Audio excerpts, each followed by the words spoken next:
All right. This is week 10 NFL Power Rankings. So let's get started.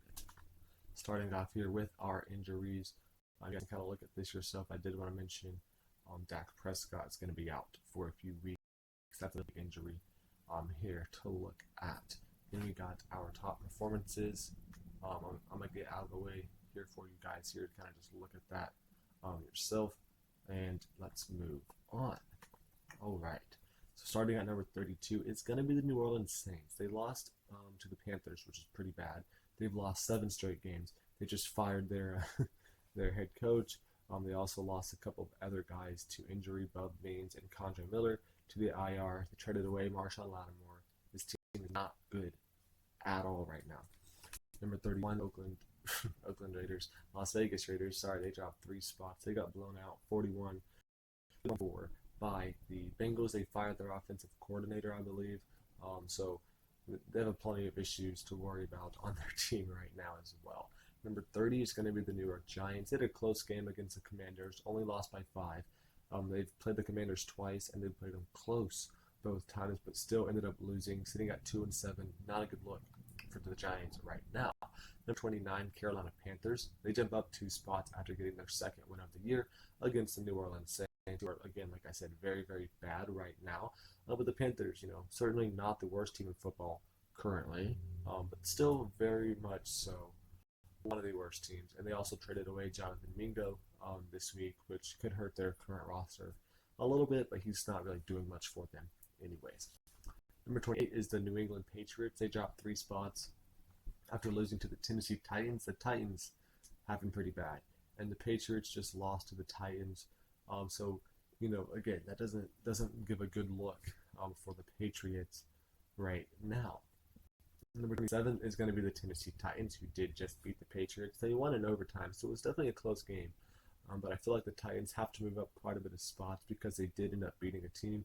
Even if they beat a bad team, they got to win this week, so they move up 5 spots here. But these bottom 6 teams are just very, very bad right now. Number 26 will be the Dallas Cowboys. Actually, they dropped 4 spots. They're 3-5. They lost to the Atlanta Falcons this week, 27-21. And then, of course, Dak Prescott got injured for a few weeks, so that's going to be very detrimental to their offense right now. Cooper Rush could be solid, but I don't think he's going to be as good as Dak. And their team hasn't really been very good with Dak anyways. Number 25 is going to be the Jacksonville Jaguars, so they're going to drop 1 spot here. They're 2-7 now. They had a 5-point loss to the Eagles. Not too much to be worried about there. That's a solid game for them. But sitting at 2-7 is not ideal. 24, the Cleveland Browns, they dropped 3 spots. Their first game with Jameis Winston was really good. Their second game with Jameis Winston was really bad. They lost 27-10 versus the Los Angeles Chargers. Winston had like 3 interceptions, if I'm not mistaken. They also traded away Zadarius Smith this week, so that obviously hurts their defense even. And yeah, the way you get with this offense with Jameis Winston is you're going to have a good game, followed by a bad game, followed by a mid game, and then kind of just repeat that cycle. So right now he just had a bad game, so this week he's probably going to be mid, and then get back up to having a good game or so the next week. But still, this team not very good. 23, Indianapolis Colts are sitting at 4-5. They're decent. I thought that Joe Flacco was going to provide a spark to this offense. He did not really do much this week. They lost 21-13 versus the Vikings. They had a defensive touchdown. They did not have a single offensive touchdown in this game. They also lost center Ryan Kelly to the IR, which definitely hurts their team there a little bit as well. I was thinking hopefully Joe Flacco can kind of provide a spark to this team going forward, but in his week 1 starting this week, he did not do so. Number 22, the New York Jets. They're going to jump up 4 spots. So everyone was, doubting the Jets, deservedly so, myself included, and then they ended up going and beating a good Houston Texans team, 21-13. They also did trade away Mike Williams this week, but the way he was operating, he was practically wide receiver 4 behind Devontae Adams, Garrett Wilson, and Allen Lazard.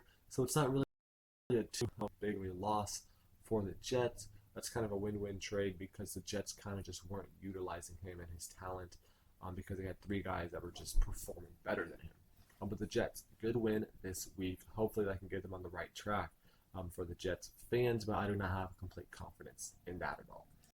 Number 21, Miami Dolphins. They jump up 3 spots after losing. They are 2-6, a pretty bad record. But again, Tua has been very competitive in his games. A 3-point loss to a very, very good Buffalo Bills team is a good look for this Dolphins team. I don't think they're going to be able to make the playoffs right now just because of how bad they were when Tua did not play. If Tua never got injured, they'd probably be sitting at 4-4, the bare minimum right now. But because he was injured, they're sitting here at 2-6, even though they're actually a pretty decent team right now. Number 20, Tampa Bay Buccaneers. They're 4-5. They only lost by 6, 30-24 in overtime versus the Chiefs this week. So I'm not too upset at all about this performance. 4-5 is a solid record right now. The NFC is pretty competitive, so they got to get close to. Anyone that's in the playoff picture right now, besides the NFC West leader, has at least 6 wins. So they're a little bit behind that mark. But if they can find a way to squeak out some wins here the next couple of weeks and then get Mike Evans healthy, they could potentially make a push for the wild card spot. Number 18, Chicago Bears. They're going to drop 5 spots here. They're 4-4 overall. So pretty mid team right now, but they got blown out 29-9 versus the Arizona Cardinals. They also traded away Khalil Herbert. He was kind of their RB3 at this point anyway, so that's not too big of a loss there. But still a solid piece that provides running back depth that they're going to be without. But they have Roschon Johnson and DeAndre Swift, so they're not really too worried about losing him. Number 18 will be the Denver Broncos. They dropped 5 spots after getting obliterated 41-10 versus the Baltimore Ravens. They also ended up trading away linebacker Baron Browning this week to the Arizona Cardinals, so that could hurt their defense slightly. He wasn't doing much for them, but still, he was a piece to their team at least. Number 17 will be the Seattle Seahawks. They dropped 2 spots, sitting at 4-5. But this week they ended up losing to the Los Angeles Rams, 26-20 in overtime. Geno Smith threw 3 interceptions, 2 of them in the red zone towards the end of the 4th quarter. So very much some missed opportunities here for Seattle. They should have won this game, but Geno Smith could not take care of the ball when it mattered. But still, this team is a pretty decent team as it stands right now. Number 16 is going to be the Los Angeles Rams. They do jump up 3 spots. Like I said, they just beat the Seahawks 26-20 in overtime. They're currently 4-4. The lead of their division, I believe, is also the Arizona Cardinals, who is tied with a 4-4 record right now. So really, or I guess the Cardinals have a 5-4 record. Okay, Cardinals have a 5-4 record. Rams, Niners 4-4. Seahawks 4-5. So this division is easily wide open right now, and the Rams, honestly, might have the best shot, to end up pulling this division out. Number 15 is going to be the Los Angeles Chargers. They're 5-3. Ended up winning 27-10 this week over the Cleveland Browns. A very good week for them. They're doing pretty good right now. They're not going to win their division. The Chiefs are 3 games ahead of them, unless the Chiefs have an absolute collapse towards the back half of this season. But the Chargers right now are in prime position to take command of that top wild card spot here. Between them and the Ravens or Steelers, one of those guys is going to get the top wild card spot. And the Chargers are looking pretty good in that respect right now. Number 14, Cincinnati Bengals are 4-5. They're going to jump up 3 spots.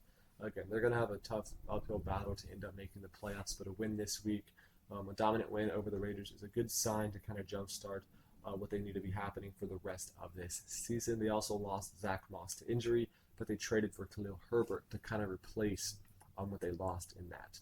Number 13 will be the Arizona Cardinals. They jump up 3 spots. They're sitting at 5-4, atop of the NFC West right now, which is not something I thought would be possible at the beginning of this season. But they've actually been playing pretty well.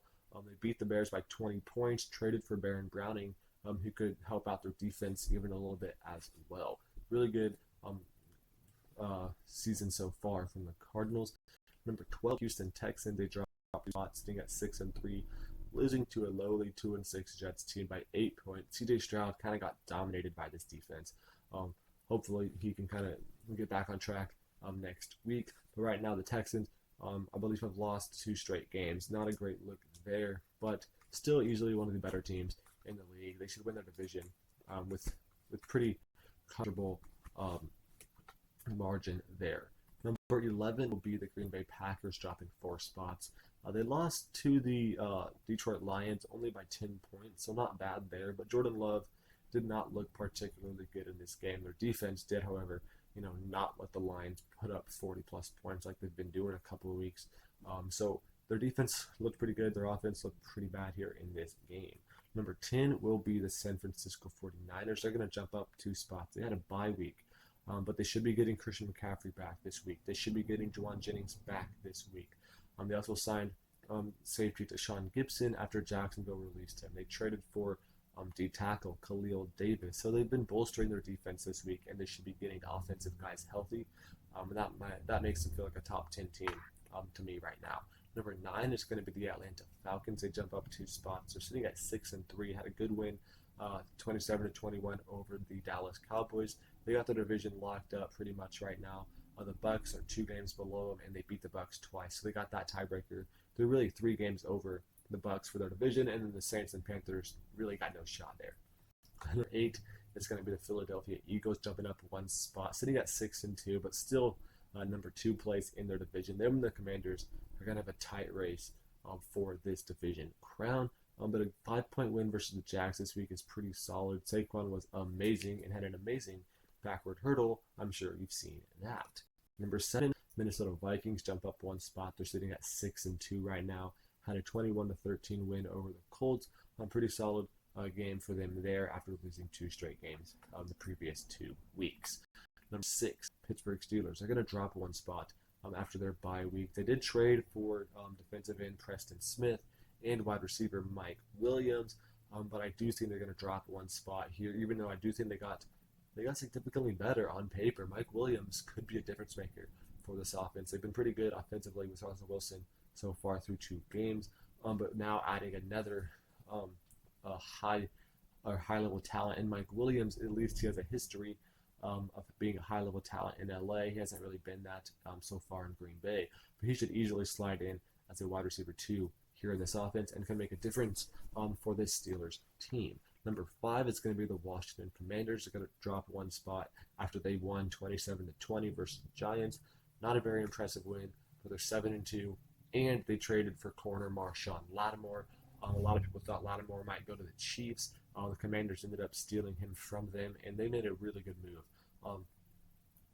Lattimore could be a difference maker for this defense, but it's already been a pretty solid defense thus far, and adding an all-pro level corner to this team is going to be absolutely amazing. This Commanders team is looking to be a really legit contender in the NFC. Number 4, Buffalo Bills. They dropped 1 spot as well after they beat the Dolphins 30-27. They also signed a couple of defensive tackles, Jordan Phillips and Quentin Jefferson, after they've been cut by other teams. They also did cut safety Mike Edwards, who hasn't really done much for them this season, and he actually got picked up by the Titans. But yeah, the Buffalo Bills still look really solid, 7-2, and have been really good offensively all season long. Number 3 is going to be the Baltimore Ravens. They're going to jump up 3 spots here. So they did have a good win this week against the Broncos 41-10, and also traded for corner Tre'Davious White from the Los Angeles Rams. That is really what makes them move up 3 spots for me. They had a dominant win, but some of these other teams above them also won. But the fact that they got Tre'Davious White on an already good defense is going to make this team really, really scary for the rest of the season. Number 2, Kansas City Chiefs. They're 8-0. They figured out to get a win again by 1 possession, 6-point win in overtime versus the Tampa Bay Buccaneers. But the Chiefs this week did not look like the Chiefs of recent weeks. It wasn't their defense that really won them this game. Their defense let up 24 points, led up a touchdown drive on the last possession of the game. So again, their offense is what really stood out for me. Their offense has been lackluster pretty much all season long, aside from maybe the Ravens and Bengals games that you could argue. But Travis Kelce looked really good in this game. He had like over 100 yards with 14 receptions. DeAndre Hopkins had like 70 yards and 2 touchdowns. Kareem Hunt, 100 yards and a touchdown. Mahomes had nearly 300 yards and 3 touchdowns with 0 interceptions. So this offense had their best game of the season right now, which is really what you want to see from this Kansas City Chiefs team, because their offense has been very, very disappointing at times this season. So being able to show out against this Buccaneers team, and hopefully they can build on that going forward, to be a legitimate threat offensively and not having to rely so much on their defense to win them these games. Number one is the Detroit Lions. Of course, they're 7-1. They were number one last week, and they ended up winning again 24-14 versus the Packers. And they traded for defensive end Darius Smith from the Cleveland Browns. That is a very, very good addition to kind of replace what they lost a couple weeks ago with Aiden Hutchinson being injured. So Darius Smith is an amazing, amazing player. He's going to help this defense out a lot. And they're already the best team in the league, in my opinion. And they just got even better adding all-pro talent into Darius Smith. Next will be my game picks. Last week I went 11-4 with a 90-48 record so far overall. I think that's pretty solid right now. This week I got the Ravens over the Bengals. That should be a good game on Thursday night. Giants over Panthers. That should be a trash game in Germany, but Chiefs Broncos on paper, the Chiefs should win this pretty easily considering the Ravens just dominated them and the Chiefs, beat the Ravens earlier. But again, it's a different Chiefs team, it's a different Ravens team, it's a different Broncos team. Even so, this could be a close game, sneaky win for the Broncos potentially, but I'm going to pick the Chiefs. Bills Colts shouldn't be too difficult. Falcons Saints shouldn't be too difficult. Vikings Jags shouldn't be too difficult there. Steelers is my upset of the week here over the Commanders.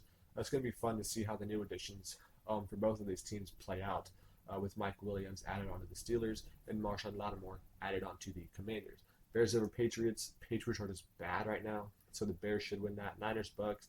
I trust the Niners to win, especially if Christian McCaffrey is back. Chargers Titans is my lock of the week. The Titans are just bad. Eagles Cowboys. Cowboys with Cooper Rush are not going to beat this Eagles team. I'm sorry. Cardinals Jets, again, could be a very close game there. The Jets are trending in the right direction after their good win this week. But I am going to actually pick the Cardinals here in a close battle. Lions Texans. Lions are the best team in football right now. I'm not going to pick them to lose until they actually end up losing. Rams over Dolphins. That should be a very fun game. Probably a high-scoring game, in my opinion. But I'm going to take the Rams to squeak that one out. All right. And then something new here this week will be the award races. I'm going to show the top 5 of every category here. So MVP, you got Josh Allen, Lamar Jackson, Jared Goff, Patrick Mahomes, Jaden Daniels. Offensive Player of the Year, you got Derrick Henry, Saquon, Justin Jefferson, CeeDee Lamb, Jamar Chase. Defensive Player of the Year, you got TJ Watt, Chris Jones, Will Anderson, Trey Hendrickson, and Dexter Lawrence. Comeback Player of the Year, Kirk Cousins, Joe Burrow, J.K. Dobbins, DeMar Hamlin, Kyler Murray. Offensive Rookie of the Year, you got Jaden Daniels, Caleb Williams, Bo Nix, Blake Neighbors, Brock Bowers. And Defensive Rookie of the Year, you got Jared Verse, Liadi Latu, Quinyon Mitchell, Evan Williams, Cooper DeJean. And then Coach of the Year, you got Dan Quinn, Dan Campbell, Sean Payton, Kevin O'Connell, and Andy Reid. You guys can look at that again yourself if you really want to, but that is the current odds right now as of today on FanDuel. So yeah, that's going to be it for the video. Thank you for watching. Make sure to check back next week for an updated power rankings list, and make sure to check out my NBA videos as well. Thank you.